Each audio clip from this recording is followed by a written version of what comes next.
As discussed previously, performance management requires a lot of work on the part of the supervisor to keep everything running smoothly. So what happens when you have an employee who is unable to meet performance expectations? Well, that is where your EMR specialist and a performance improvement period and performance improvement plan come into play. The performance improvement period and plan, also known as a PIP, is the process supervisors go through when they actually have an employee that is performing at an unacceptable level.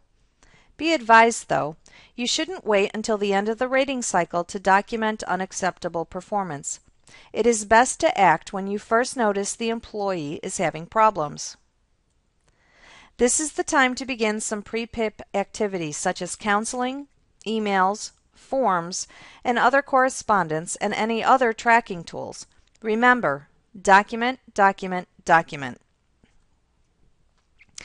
Acting before the performance becomes unacceptable will often reverse the negative trend.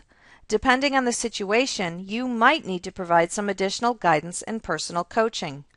Mentoring from another senior person in the organization can also be beneficial.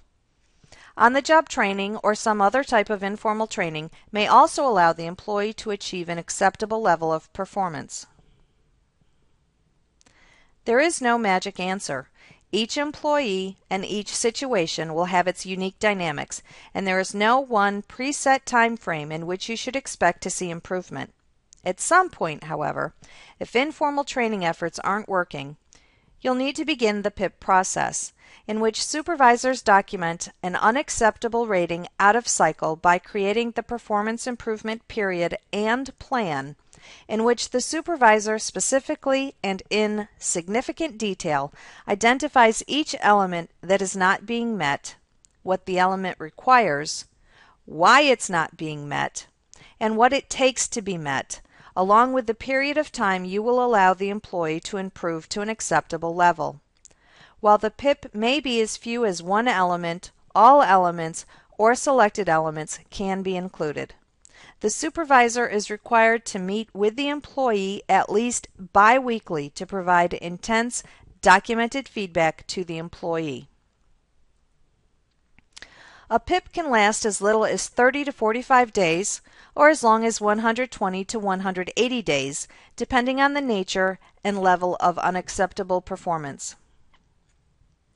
At the end of the performance improvement period, another rating is accomplished, and the supervisor has two different paths from which to choose. In the first path, the employee's performance has improved to an acceptable level and life is good. The second path comes into play if the employee has not improved to an acceptable level.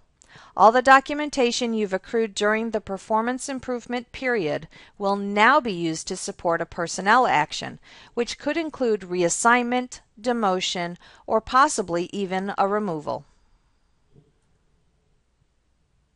The entire process is extremely time-consuming, so it should be reserved for employees who are in over their heads. Those employees who are not demonstrating the capability of performing to an acceptable level in their present position. PIPs are not intended for employees who can do the job but refuse to do so for whatever reason. This is a different issue altogether, and a supervisor's reaction will need to be based on the situation. The member may be having personal problems where counseling or professional help may be required. However, some of these situations need to be settled through disciplinary actions. Please refer to the information provided on disciplinary actions, also found in this module.